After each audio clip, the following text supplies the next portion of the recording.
Telugu digital media network లో political కేటగిరీలో number 1 కేవలం 72 గంటల్లో 1,50,00,000 వ్యూస్ పైగా popular TV network. Jeevan Reddy గారు కేటీఆర్ చెప్తున్నారు మార్చి 1వ తారీఖున మేము మేడిగడ్డ ప్రాజెక్ట్కి వెళ్తున్నాము.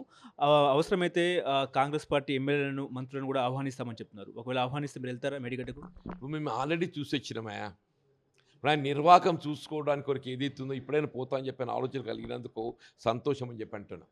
అంటే వాస్తవంగా ఇవాళ మేడిగడ్డ పలువులు ఇవాళ ఏర్పడ్డాయి కాదు. కేసీఆర్ గారు ముఖ్యమంత్రి ఉండగా రాష్ట్రంలో బీఆర్ఎస్ పాలన ఉండగా ఈ బ్రీచెస్ పలువులు ఏర్పడ్డాయా. ఆనాడే అసలు కేసీఆర్ గారు విజిట్ చేయవలసి ఉండేది, హరీష్ రావు గారు విజిట్ చేయవలసి ఉండేది, కేటీఆర్ గారు విజిట్ చేయవలసి ఉండేది. కానీ ఆనాడు విజిట్ చేసి ఇది ఎక్కువ ప్రచారంలోకి వస్తుంది, ఎక్కువ ప్రచారంలోకి వస్తే ఇది ఎన్నికల్లో వాళ్ళకి అడ్వర్స్గా ఇంపాక్ట్ పడుతున్న భావనతోని దాన్ని కప్పిపెట్టే ప్రయత్నం చేశారు. సమూహం ఇవాళ ఏదైతుందో ప్రజలు అంటే ఇవాళ బీఆర్ఎస్ వైఫల్యాలే కానీ ఇవాళ కాళేశ్వరం ఇవాళ ఈ ఈ పలువులే కాదు దానిపై ఇన్వెస్ట్మెంట్ ఏ విధంగా రాష్ట్రాన్ని అప్పులు ఊపులకు నెట్టడం జరిగింది. నెంబర్ 1 కాళేశ్వరం ప్రాజెక్ట్ పేరట 1,20,000 కోట్లయా. భగీరథ ప్రాజెక్టు మీద 40,000 కోట్లు, యాదాద్రి పవర్ ప్రాజెక్టు మీద 40,000 కోట్లు. ఈ 3 ప్రాజెక్టుల మీద 2,00,000 కోట్ల అప్పులు ఊబిలోకి నెట్టడం జరిగిందని చెప్పంటారు. ఈ 3 కూడా స్వార్థ ప్రయోజనాలతోని కేవలం కమిషన్ల కక్కుర్తితోని రూపొందింపబడ్డ ప్రాజెక్టులు.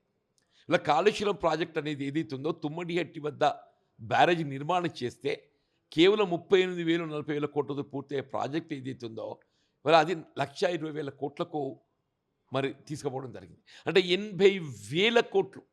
అంతేకాకుండా నిర్వహణ భారం, రికరింగ్ ఎక్స్పెండిచర్ పెరిగిపోతుంది. ఒక లిఫ్ట్తో నీటి తరలింపు చేసే అవకాశం ఉండగా 3 లిఫ్ట్లతో నీటి తరలింపు చేసేటువంటి ఒక కార్యక్రమం వీళ్ళ కాళేశ్వరం లిఫ్ట్ ప్రాజెక్ట్ అని చెప్పండి.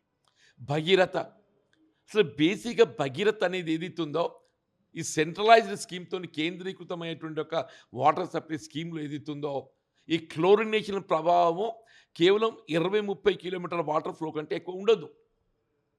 నువ్వు centralised scheme water flow 100 kilometre పై తీసుకెళ్తే అసలు క్లోరినేషన్ 20 కిలోమీటర్లు ఉంటే 20 కిలోమీటర్లు దాటిన తర్వాత ఎప్పుడైతే drinking water purified water chlorination 0 అయిపోతుందో ఇట్ విల్ బికమ్ ఓన్లీ రా వాటర్.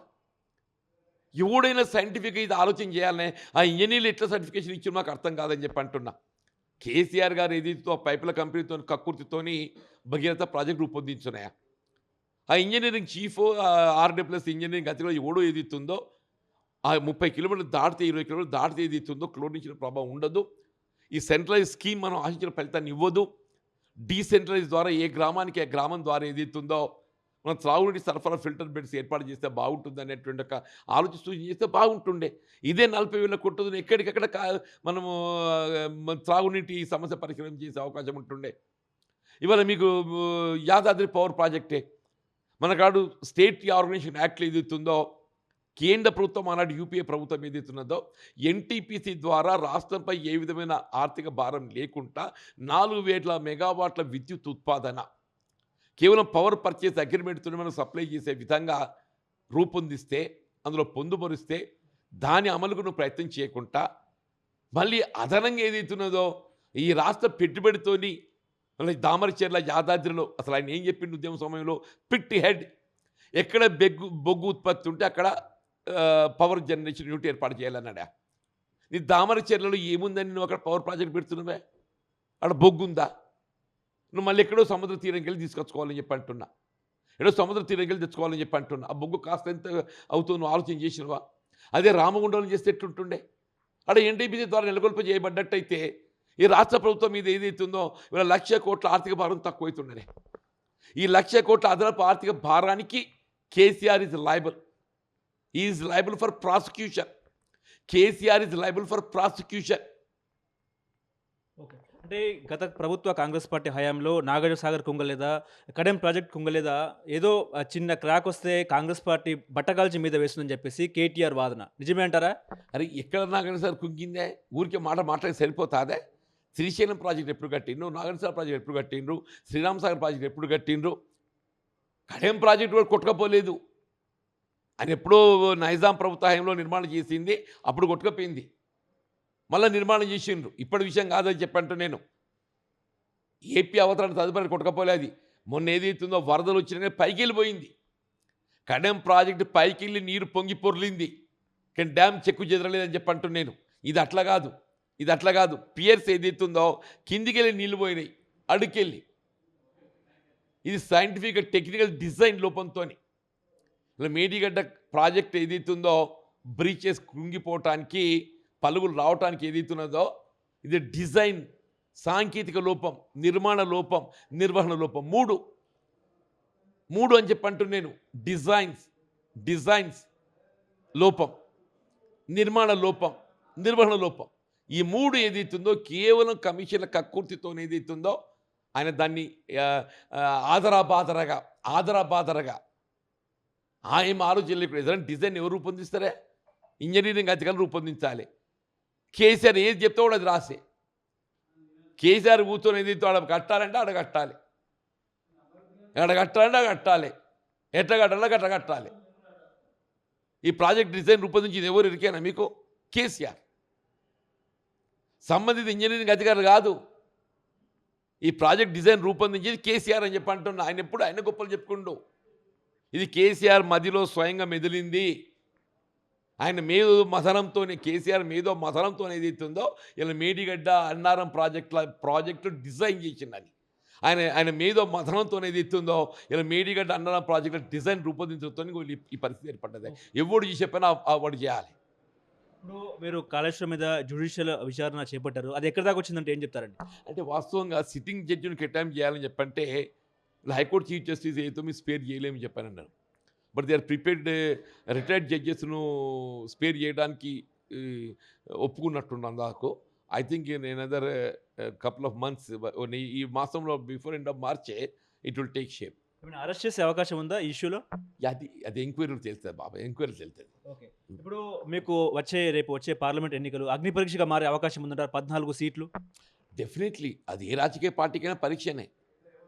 ఇప్పుడు ప్రతి రాజకీయ పార్టీకి పరీక్షనే బాబు అని చెప్పి అంటూ నేను. ఇలా మొన్నటి శాసనసభ ఎన్ని కూడా మాకు పరీక్షనే. మేము పరీక్షలు నెగ్గిన అది ఇట్ వాజ్ సెమీఫైనల్, ఇది ఫైనల్స్.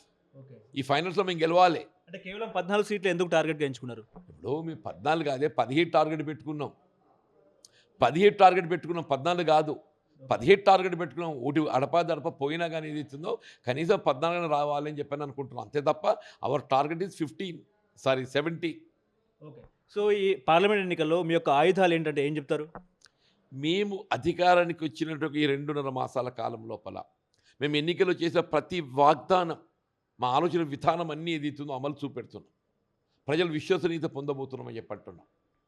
అది మహిళలకు ఉచిత బస్సు సౌకర్యమే కానీ, వీళ్ళ సిలిండర్ కుకింగ్ గ్యాస్ పంపిణీ కానీ, అలా 2200 యూనిట్ల వరకు ఏదైతుందే ఉచిత గృహ అవసరాలకు విద్యుత్ సౌకర్యమే కానీ, రుణమాఫీకి సంబంధించినటువంటి కార్యక్రమమే కానీ, హౌసింగ్ 5 లక్షల రూపాయలతో ఏదైతుందో ఇళ్ల నిర్మాణ కార్యక్రమానికి సంబంధించినటువంటి కార్యక్రమ రూపకల్పనే కానీ, మేము ఎన్నికలు చేసిన వాగ్దానాన్ని కాకుండా ఇలా వాస్తవంగా లోటు బడ్జెట్తో మేము అధికారానికి వచ్చినమే.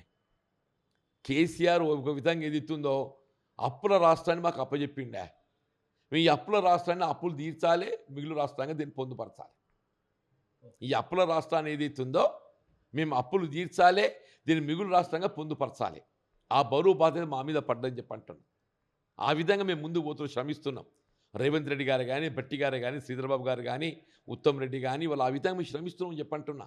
తప్పకుండా ఈ రాష్ట్రాన్ని మిగులు రాష్ట్రంగా మేము రూపొందిస్తున్న విశ్వాసం మాకున్నది. సో రాహుల్ గాంధీ తెలంగాణ నుంచి పోటీ చేస్తారనే వార్తలు వస్తున్నాయి. ఎంతవరకు కరెక్ట్ అంటారు? We welcome. మేము వాస్తవంగా సోనియా గాంధీ గారు ఇక్కడికి వచ్చి పోటీ చేస్తే బాగుంటుందని భావించినమే. ఎందుకంటే తెలంగాణ రాష్ట్ర ఏర్పాటులో ఏదైతుందో యూపీఏ చైర్పర్సన్గా వారు నిర్ణయం తీసుకొని వాళ్ళ రాష్ట్రాన్ని ఏర్పాటు చేసినటువంటి ఒక ఘనత సోనియా గాంధీ గారికి దక్కుతుంది. ఇవాళ ఆమె గారితో వయసు రీత్యా ఆరోగ్య దృష్ట్యా ఇవాళ ప్రత్యక్ష ఎన్నికల్లో పాల్గొనే అవకాశం విరమించుకొని రాజ్యసభ పోయిన పరిస్థితుల్లో రాహుల్ గాంధీ గారు రావాలని చెప్పిన కోరుతున్నాము. రేవంత్ రెడ్డి గారు ప్రత్యక్షంగా పీసీసీకి నివేదించారు. మోస్ట్లీ ఈ విల్ కమ్. సో మీరు ప్రధానంగా ఎక్కడి నుంచి పోటీ చేసే అవకాశం ఉందండి? అది పార్టీ డిసైడ్ చేసి ఇప్పుడు కరీంనగర్, నిజామాబాద్ 2 పార్లమెంటు నియోజకవర్గాలకు వెళ్ళి పోటీ చేసే అవకాశం ఉన్నది. ఇప్పుడు గతంలో నేను పోటీ చేసిన కరీంనగర్ 7 పార్లమెంట్ నియోజకవర్గాల్లో 2 నిజామాబాద్లోకి వచ్చినాయి. అందులో నేను గతంలో ప్రాతినిధ్యం వహించిన జగిత్యాలే కానీ, నా పక్క జగిత్యాల జిల్లా చెందిన కోరుట్లే కానీ 2 నిజామాబాద్లో ఉన్నాయి. దాంతో నిజామాబాద్కు నుండి పోటీ చేసే అవకాశాలు ఎక్కువగా పరిశీలిస్తున్నట్టు కనబడుతున్నది.